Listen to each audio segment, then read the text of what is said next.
چل رہی ہے اور جلد ڈسکشن ہو رہے ہیں. ماشاءاللہ بجٹ بھی پیش ہو گیا اور 2-3 دن میں پاس بھی ہو جائے گا انشاءاللہ. لیکن ابھی میں سوچ رہا تھا کہ کافی عرصہ ہو گیا، تقریباً میری عمر جو ہے ابھی تقریباً 57 سال کی عمر ہے، اور اس ہوپ کے ساتھ اور اس سوچ کے ساتھ بیٹھے ہیں کہ ہمارا ملک انشاءاللہ ترقی کرے گا اور ہمارا ملک ترقی کی راہ پر گامزن ہوگا.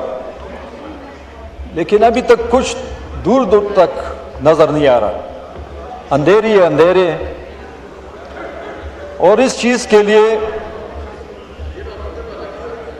جو ہے ہم لوگ، ہمارے سامنے اللہ اور اللہ کی رسول اور اللہ کا کتاب موجود ہے، اور ہم ویسٹ اور امریکہ کے پیچھے پڑے ہیں اور ان کے طرز زندگی اور ان سے متاثر ہیں. ہمارے پاس جامع کتاب ہے قرآن مجید، اس میں سب کچھ ہے، اس میں سب مسائل کا حل ہے. اگر ہم اس قرآن مجید کو فالو کریں اور اس کے احکامات کو ریڈ کریں تو سب مسائل کا حل نکل آئے گا. لیکن افسوس کی بات یہ ہے کہ ادھر اسلامی ملک ہوتے ہوئے بھی اسلام کے حوالے سے کچھ بھی نہیں ہو رہا. یہ ہمارے ملک میں صرف نہیں، پوری اسلامی دنیا میں دیکھیں آپ، لوگ ویسٹ کے پیچھے بھاگ رہے ہیں. یہ ایمان کی کمزوری ہے.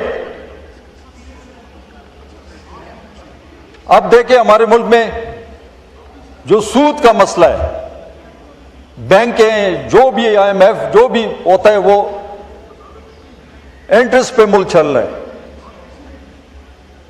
تو اس سود سے کس طرح ہم چھٹکارا حاصل کریں گے، اس سود سے نکلیں گے کس طرح؟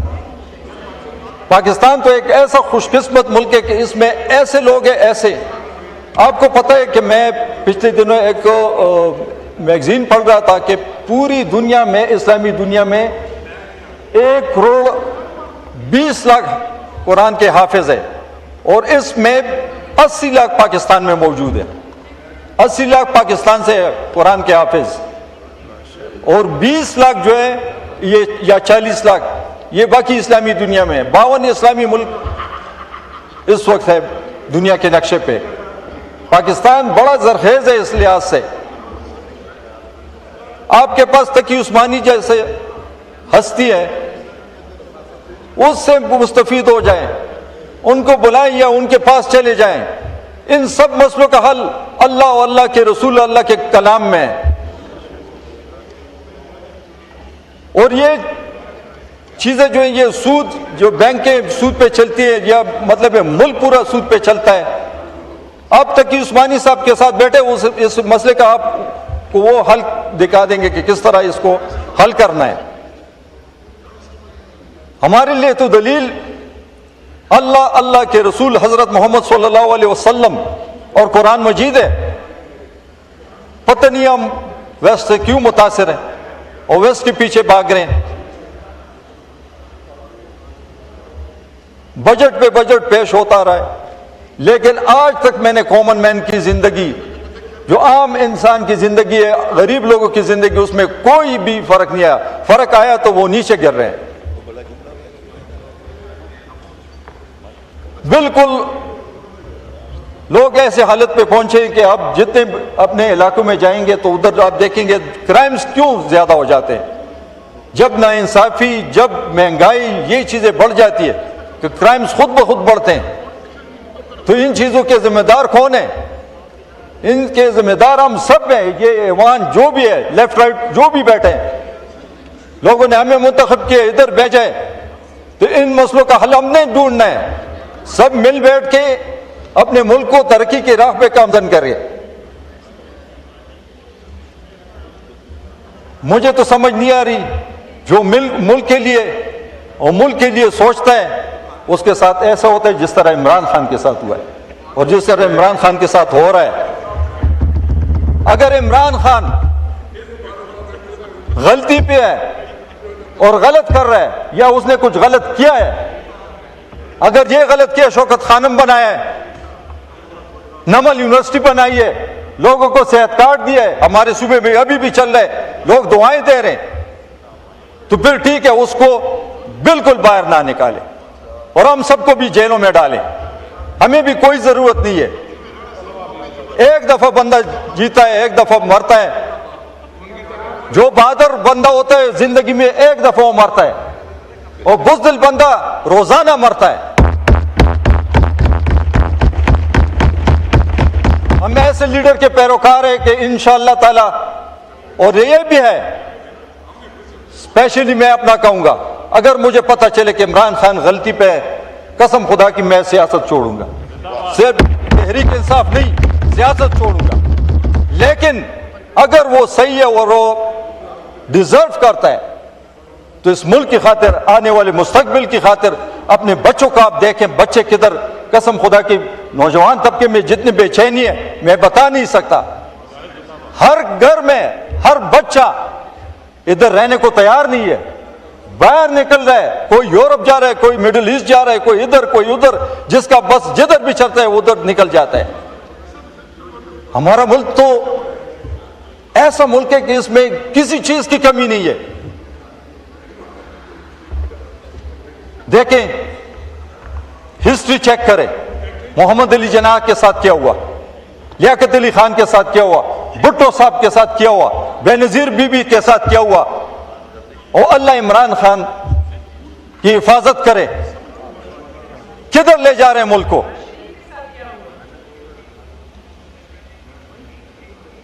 بلا امتیاز میں کہہ رہا ہوں, سب کے سب ہم نے اللہ کے حضور پیش ہونا ہے. اللہ کی دربار میں ہم سے پوچھا جائے گا, جو جس کیپیسٹی میں ہے, جدھر بھی بیٹھا ہے, جس کرسی پہ بھی بیٹھا ہے, اس سے اس کی حیثیت کے مطابق پوچھا جائے گا. اور اللہ نہ کرے کہ ادھر ہم پہ پکڑا جائے تو بربادی بربادی. اس کے لیے سوچیں, آنے والے مستقبل کے لیے سوچیں. کرپشن کی بات ہو رہی ہے, کافی لوگ کہتے ہیں کہ کرپشن ہے, ادھر ہے ادھر ہے. ہم یہ نہیں کہتے کہ ہم فرشتے ہیں, ہم کرپشن نہیں کرتے ہیں. کوئی بھی پرفیکٹ نہیں ہے, پرفیکٹ صرف اللہ کی ذات ہے. کرپشن فری پاکستان کس طرح بنائیں گے؟ اللہ نے رزق کا وعدہ کیا ہے, کوئی بھی بغیر کھائے پیے نہیں سوتا.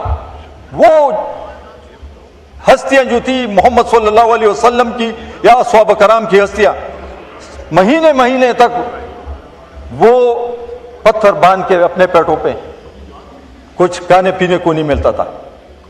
ابھی تو اتنا ملتا ہے کہ لوگ تو سمجھ نہیں آتی. پھر بھی جس موقع میں بندہ جاتا ہے تو کرپشن ہی کرپشن, اور بالکل ابھی تو شرم بھی کچھ نہیں کرتا. تو ان چیزوں کو کس طرح ٹھیک کریں گے؟ یہ ایک پارٹی کا کام نہیں ہے, یا مسلم لیگ نون یا پیپل پارٹی یا تحریک انصاف یا جمعیت, سب کے سب ہم مل کے بیٹھ کے ان چیزوں کا, ان مسئلوں کا حل نکالیں. اور انشاءاللہ یہ پاسبل ہے, یہ ہو سکتا ہے. باقی اسپیکر صاحب میں آپ کے نوٹس میں لاؤں گا, اپنے بڑے اسپیکر صاحب جو ہیں وہ بھی 100 مسئلات کے پابند ہے. ود ڈیو ریسپیکٹ, نماز کا ٹائم جب بھی ہو جائے, اذان ہو جاتی ہے, اذان کے بعد جو بھی کارروائی ہوتی ہے, وہ اسمبلی میں ہو, اسمبلی سے باہر بھی ہو, جو بھی بندہ جو کام کرتا ہے وہ اذان کے بعد حرام ہوتی ہے, وہ چیزیں حرام میں آتی ہے. تو لہٰذا جب بھی اذان ہوتی ہے 15 منٹ ہوتے ہیں زیادہ سے زیادہ, کارروائی سٹاپ کیا کریں, اور نماز کے لیے سب کے سب پورے ہاؤس کو مسجد میں جانا چاہیے. تو ہماری برکت تب آئے گی. اور اس کے علاوہ انٹرنیشنلی جو ہمارے غزہ اور فلسطین کے لوگ ہیں, ہم سب کے لیے بات کرتے ہیں, لیکن غزہ اور فلسطین کے لیے کوئی نہیں بولتا. سب ہمارے مسلمان ملک ہیں, سب کے لیے بولنا چاہیے. لیکن غزہ اور فلسطین پہ جو اس وقت جو مصیبت ٹوٹ پڑی ہے, تو ہم سب کو ساتھ مل کے ان کے ساتھ سٹینڈ لینا چاہیے. شکریہ. تو ایک منٹ اسپیکر صاحب, ایک میں یہ ریکویسٹ کرنا چاہوں گا, اگر ہو سکے, ممکن ہو تو اسمبلی کی کارروائی پوری کی پوری یہ قومی زبان میں کریں، قومی زبان میں بولنا چاہیے، سب کی کارروائی، اس لیے کہ ہم پاکستانی ہیں، ٹھیک ہے، پہلے پاکستانی ہے بعد میں انگریز ہے، شکریہ۔ وہ ادھر شروع ہو مائک کھولے۔ نہیں آتی کہ یہ کیا بول رہے، کیا اس کو سمجھ 85% آگے آپ لوگوں کا کو point تو آ گیا۔ انگلش کی سمجھ ہی شکریہ۔ نہیں ہوتی۔